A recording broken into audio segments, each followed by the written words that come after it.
Hi, I'm Max. Today I'll break down Lao Tzu's Tao Te Ching for you, covering three main sections: Lao Tzu Introduction, Multi-Chapter Analysis, and Core Philosophy. If you want to learn about Lao Tzu's mysterious Qigong inner alchemy, be sure to watch till the end. Pro tip: got a Chinese Tao Te Ching but don't know where to start? Try this.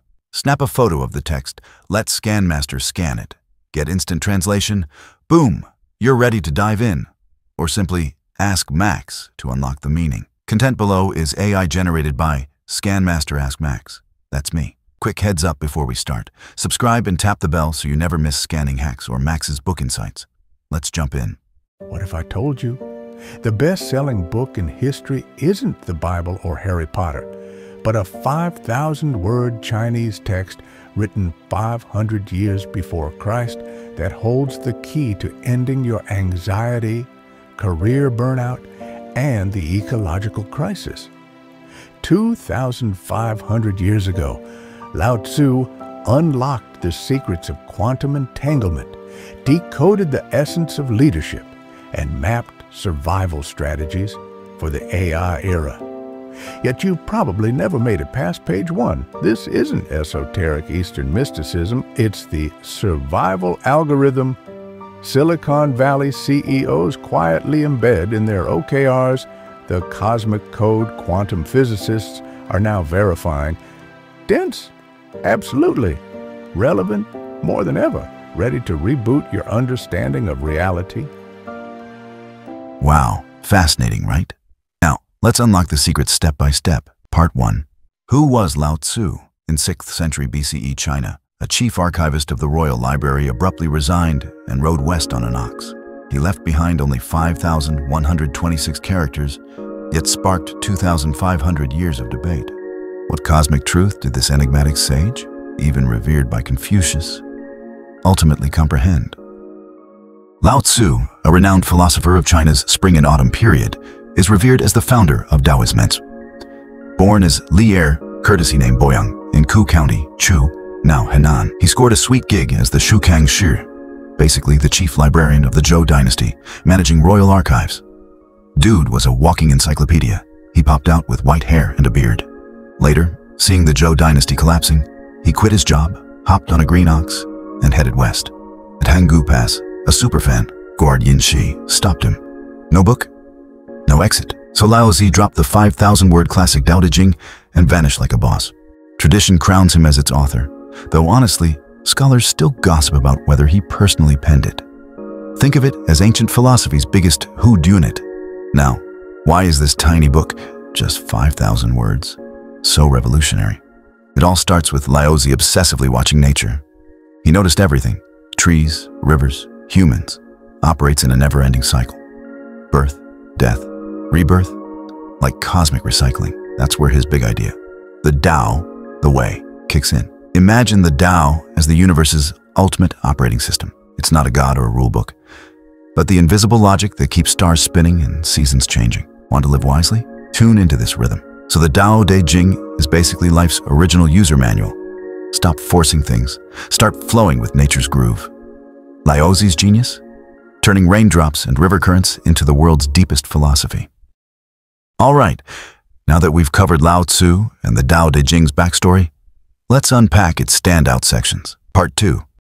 Chapter Analysis. I have selected 3 classic chapters, Chapter 1, Chapter 8, and Chapter 33, from the Tao Te Ching, which respectively correspond to the 3 core themes: the ineffability of the Tao, the wisdom of non-contention, and inner cultivation. I will now begin by interpreting Chapter 1, the origin of Tao. The meaning of this passage is: the way that can be described in words is not the eternal way. The name that can be defined is not the eternal name. The nameless is the origin of heaven and earth, while the named is the mother of all things. Therefore, by constantly embracing absence of desire, one observes its inner essence. By constantly holding presence of desire, one observes its outer manifestations. These two emerge from the same source, but differ in name. Both are profound. Profound indeed is this mystery, the very gateway to all wonders. Okay, so Chapter 1 hits us with this mind-bending idea right off the bat. The real Tao, the ultimate way of the universe. You just can't pin it down with words or names. Anything you can describe isn't the eternal, unchanging Tao. It starts with this formless nothingness that's the source of heaven and earth, and then this nameable somethingness that gives birth to all the things we see. Lao Tzu tells us that to get the deep mystery of the Tao, chill out with no desires. But if you want to see how it actually shows up in the world, pay attention with desires. Wild thing is, this nothing and something, they're basically the same deep root popping up in different clothes. Super mysterious. And that deep, dark mystery, yeah, that's the doorway to everything cool and awesome. This chapter is basically Lao Tzu whispering, get ready to think differently.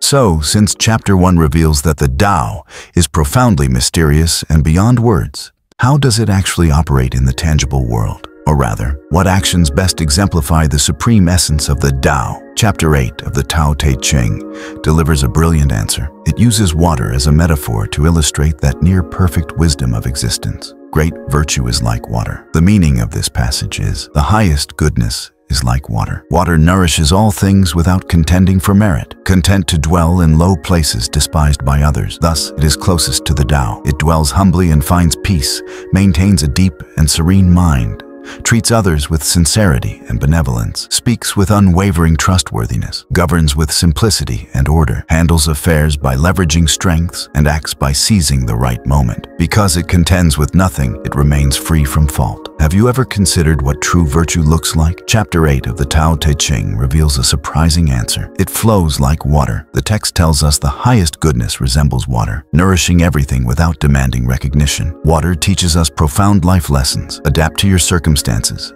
Stay humble, solve problems skillfully, speak honestly, and handle matters effectively. This beautiful metaphor reveals how virtue means supporting others and your environment selflessly.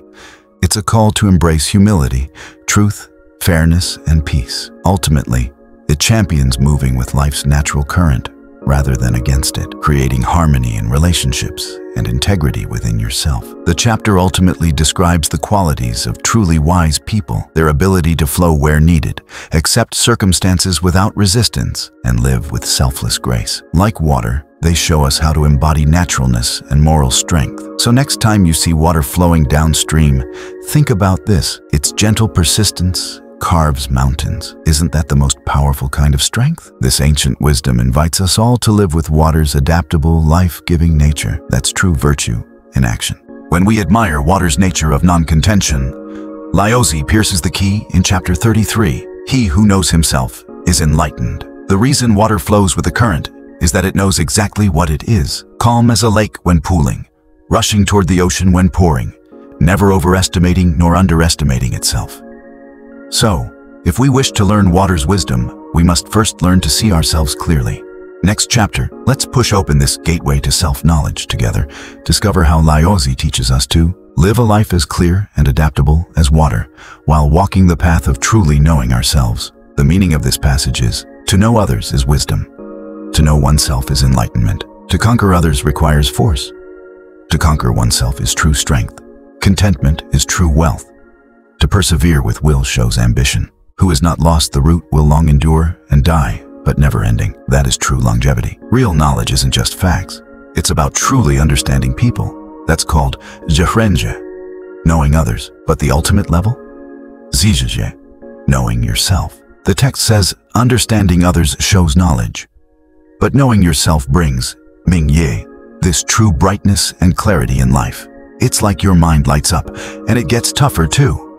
Talks about shengrenjie, overcoming challenges with force, meaning real strength comes through overcoming adversity and growing personally. Here's the beautiful thing it all points to. Wisdom is a journey. It's blending that inner knowing, who you are, with understanding the world around you. Think classic Eastern philosophy vibes. Harmony, balance, that lifelong path towards enlightenment. It quotes directly, he who knows others is wise. He who knows himself is enlightened, literally meaning knowing others is knowledge, knowing yourself is illumination. Boom! That right there is the core message. This whole piece, rooted in traditions like Confucius or Lao Tzu, is pushing us towards self-reflection, real personal growth, and ultimately living a richer, more balanced, and enlightened life path. Deep, powerful, and timeless stuff. All right, we just dove into Lao Tzu's wisdom, broke down 3 big ideas from the Tao Te Ching. Honestly, it all boils down to this. Go with the flow, like grass bending in a storm instead of snapping. Quit poking the bear. Like how crops die if you keep digging them up to check growth. Sometimes soft winds. Think water grinding through rock. Slow and steady. That's Lao Tzu's Real Talk Survival Guide. This poetic text of 81 short chapters revolves around living in harmony with the Tao, the universe's ultimate rhythm. Its core themes: simplicity, humility, and the art of wu-wei, effortless action, like water flowing adaptably to nourish all things. Lao Tzu himself remains shrouded in mystery. Believed to be a Zhou dynasty historian from ancient Chu, his teachings sparked Confucianism, Zen Buddhism, and Taoism, evolving into religious practices during China's Han Dynasty. Archaeological finds like the Mawangdui manuscripts reveal fascinating textual variations, yet the message stays timeless. True wisdom lies in balancing being and void, embracing contentment over desire. But here's the cool part. He didn't just talk, he gave us a practice hack. Lao Tzu Qigong, not your average gym sesh. Lao Tzu Qigong teaches you to breathe and focus, flushing out body gunk like clearing clutter until you breathe with the effortless ease of an infant. Beyond philosophy, it inspired Qigong breathing techniques that cultivate Qi, life force, through practices like fetal breathing, merging body and mind. Why does it still resonate? Because it calls us to live in sync with nature, value inner peace over chaos, and see strength in quiet resilience. The Tao Te Ching isn't just a relic, it's a compass for modern life. The core of Taoist cultivation lies in the breathing techniques associated with Lao Tzu, as well as Qigong and Neidan practices. Both are rooted in the philosophical concept of the unity of heaven and humanity. Through harmonizing breath and refining essence, Qi and spirit, they aim to nurture life, prolong longevity, and ultimately achieve spiritual transcendence. Allow me to elaborate in detail. The core, it's all about breath, but far beyond mere breathing. Chapter 10 asks, concentrating Qi to achieve softness, can you become like an infant? This emphasizes returning to an infant's pure state through focused breath and harmonizing body-mind. Taoist Qigong. Breath regulation includes chest breathing, diaphragmatic breathing, abdominal breathing, and mindful breathing. Fetal respiration. Lao Tzu's concentrating Qi to achieve softness teaches us that through deep, prolonged, gentle, and natural breath work, we completely relax body and mind. This isn't just deep breathing. It harmonizes Qi, life energy, restoring infant-like softness and purity. Want to activate life energy through breath? Try these methods today. First technique, reverse abdominal breathing. Inhale while actively contracting the abdomen. Exhale while gently expanding it. Remember 4 keywords: deep, prolonged, even, subtle. Gradually reduce breaths from 10 to 5 or even 3 per minute. This massages internal organs, powerfully drives internal qi, and greatly improves spleen-stomach function. Second technique, fetal breathing, the ultimate breath mastery. Refine breath until it's imperceptible, as if returning to an infant's umbilical respiration in the womb. The classic Sheshing San Yao records, practicing breath retention through thousands of cycles makes the aged youthful again, activating innate life energy. Third technique, 6 healing sound supplement. Match breath with therapeutic syllables. Shu, eek shu. Soothes liver, eek gallbladder, he. Nourishes heart, clears heat, hu. Strengthens spleen, resolves dampness, sai, as. Moistens lungs, eliminates turbidity, chui. Fortifies kidneys, strengthens waist qi, xwar. Regulates triple burner, disperses stagnation. Precise pronunciation is key. This directly regulates all organs. Practice 10 minutes daily to improve qi blood flow and mental clarity. Remember, advance gradually, stay relaxed, and never force breath. Persist to awaken your body's self-healing power.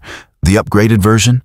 Internal alchemy. Like refining an elixir within your body, it views essence, qi, and spirit as innate medicine, refining life essence through advanced methods. Refining essence into qi, transform bodily energy into abundant qi. Refining qi into spirit, let qi nourish consciousness, elevating awareness. Refining spirit into emptiness, merge with cosmic Tao, transcending ego. Internal alchemy combines specific postures, focused intent, and deep breathing to strengthen the body, prolong life, awaken wisdom, and transcend limitations. Stage 1. Refining essence into qi. Activate primal life energy. This foundational practice converts innate essence into vibrant qi. How? Gather energy at the dantian with deep breath and mental focus, circulating qi through the Ren and Du meridians. like refining an inner elixir. First, feel dantian warmth like a pearl. Then, experience unblocked meridians. Healing and strengthening follow.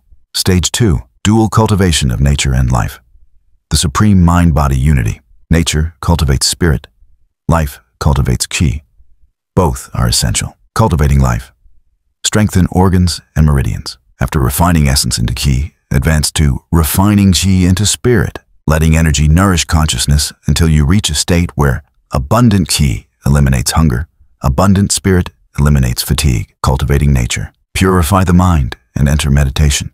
Through breathwork and visualization, dissolve distractions into stillness, ultimately refining spirit into emptiness to resonate with heaven and earth. Taoism warns, cultivating only nature without life leaves the spirit eternally earthbound. Only through unity can mind-body merge, reverse aging, and achieve rejuvenation. Got all that? No sweat. Let's break it down simply. Part 1. Sit like a boss. Slap a cushion under your butt. Legs crossed. Any style works. Sit tall like a strings pulling your head up. Tongue on the roof of your mouth. Hands stacked below the belly button. Thumbs lightly touching. Kick it off.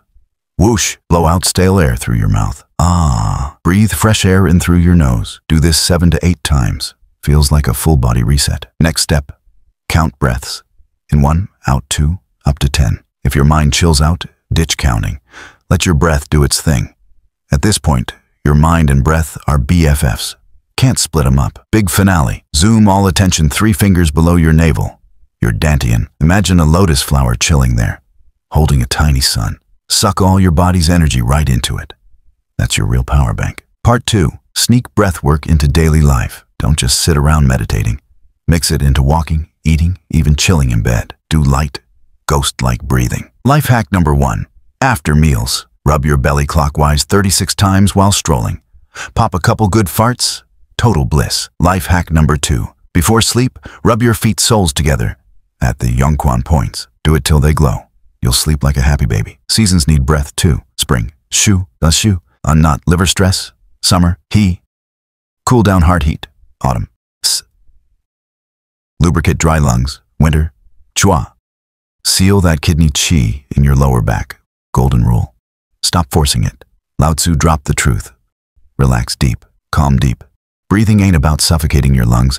It's letting qi play solo. The less you push, the more qi heads home to your dantian. Level up magic. When breaths get micro-thin, your built-in life energy zips awake. Suddenly, you're too energized for food or sleep. Why? Voltage running through your whole body. Pew-pew liftoff. Remember, comfy beats perfect. 5 minutes a day totally kills wolfberries for kicking your health up. Heads up. Take it slow. Better if a cool teacher guides you. Don't chase fancy superpowers solo. Keep it safe, cozy, and consistent. Stick with it and you'll chill better, flow smoother, and glow harder. This ancient juice is totally worth tasting. Go get it. Thanks for watching this far. I hope Max's insights have sparked your interest in the Tao Te Ching.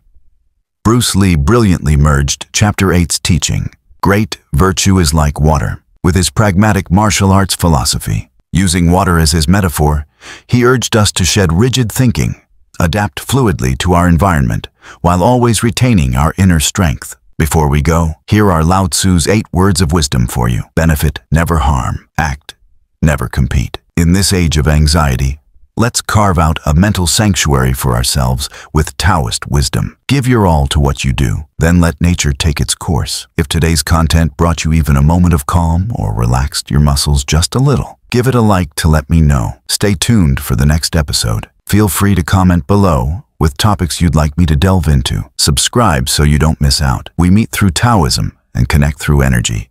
Can't wait to see you next time. Love ya.